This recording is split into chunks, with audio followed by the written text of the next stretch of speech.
Hello everyone, myself Rani. Today I'm going to give a presentation on nature and significance of economics.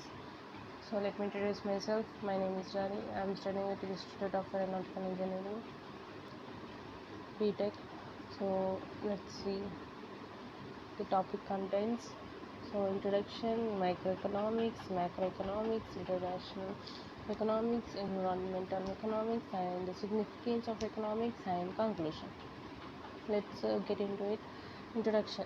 Economics is the study of how individuals, businesses, and governments allocate resources to satisfy their needs and wants.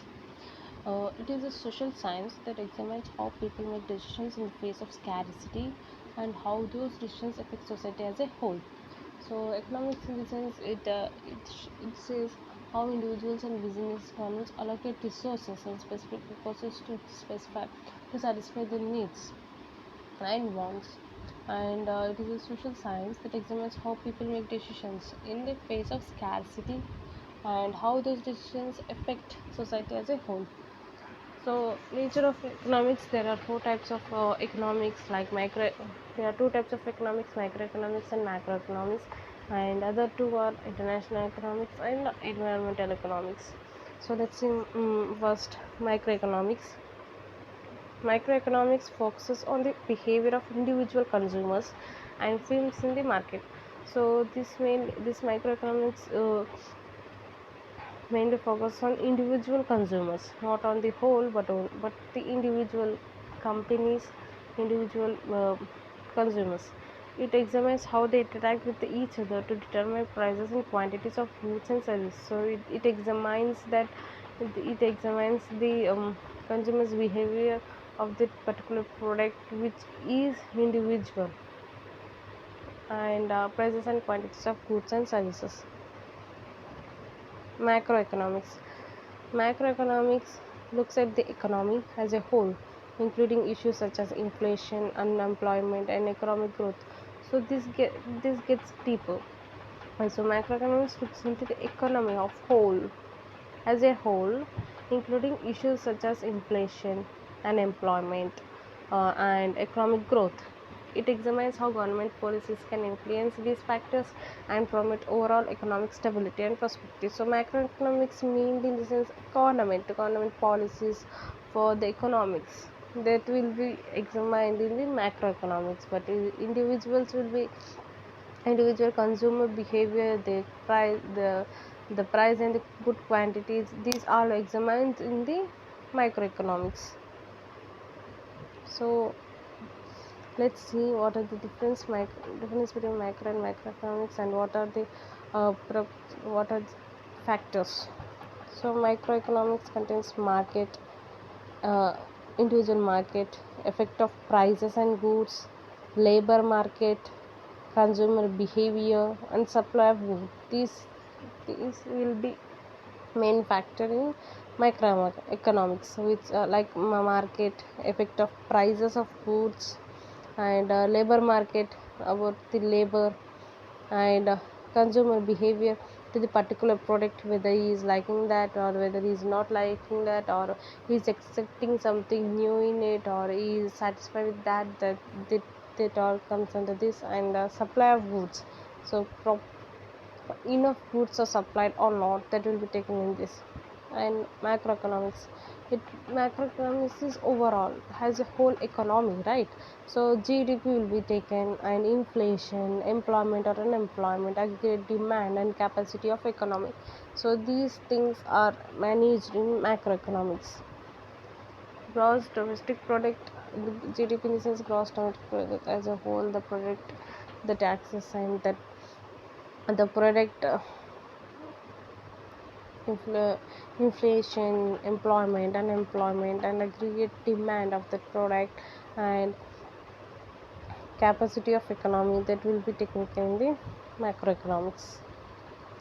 International economics. International economics studies the flow of goods, service, and capital between countries. So international is between the two countries, between the means outside of the country. Okay. International economics studies the flow of goods, service like imports and exports, For example, from India to America, America to India, like India to China, in such a way. So this comes under international economics. International economics students studies the flow of goods and services and capital between countries.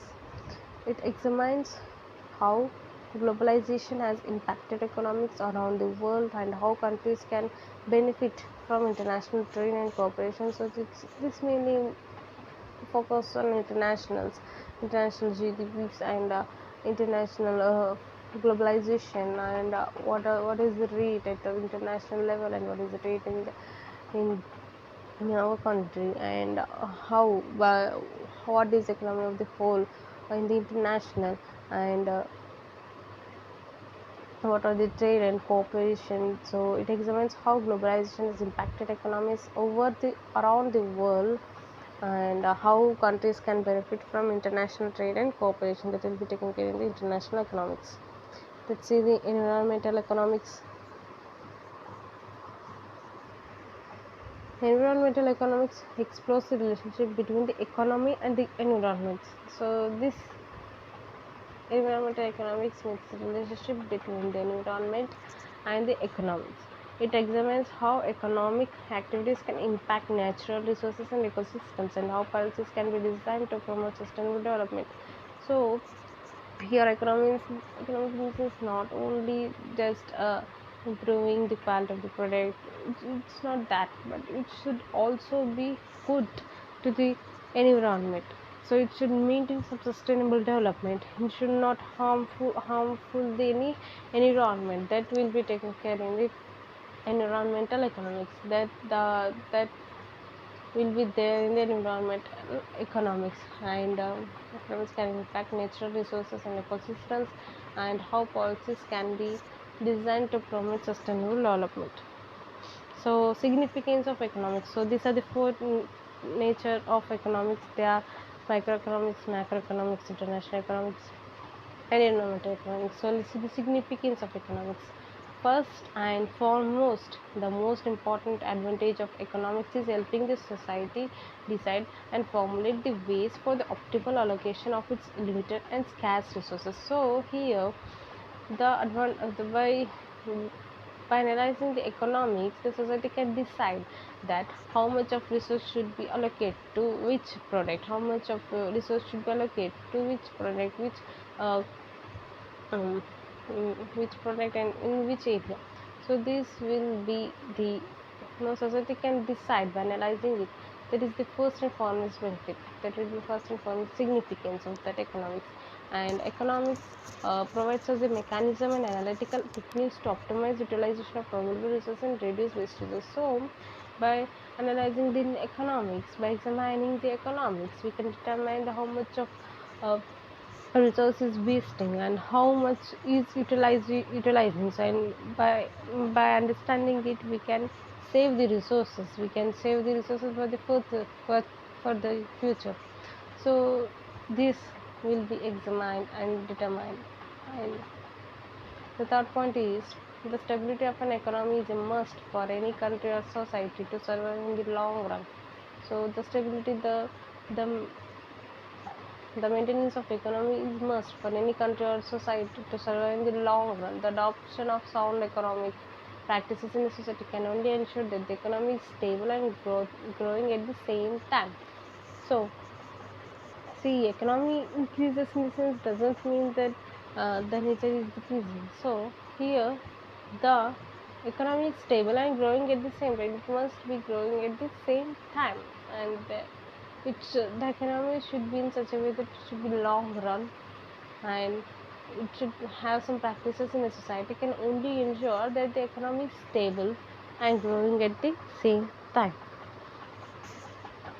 Economists can advise governments on how to manage the economy and avoid inflation and unemployment through well-devised economic policies.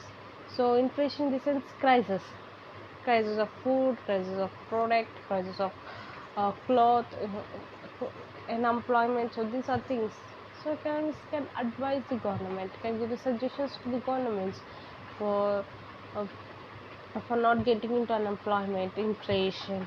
To avoid these problems, economist can advise the government when he has analyzed the economics, when he uh, examined the economics, then he can give advice to the government. So this is the main significance. And economists can also be of great help to the society by suggesting certain policies to the government to overcome the market failures caused due to various factors such as under or overproduction.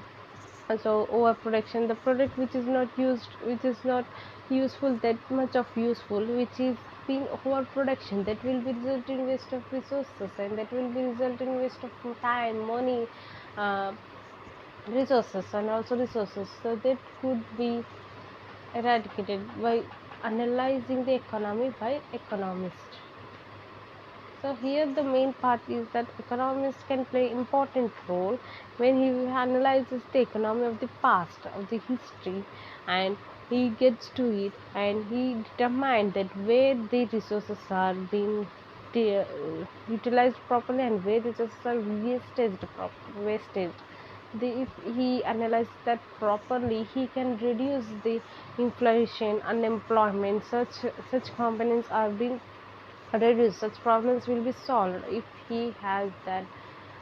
If he can, if he examines that all things. So conclusion: economics is a complex and multifaceted field that touches on many aspects of human life.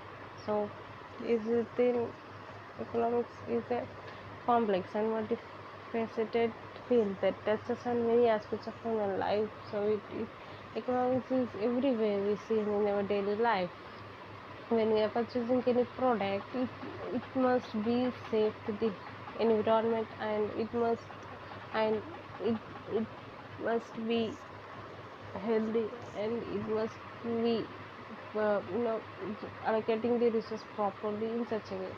By studying economics, we can gain a better understanding of how our choices and actions impact the world around us, and how we can work together to create a more prosperous and sustainable future.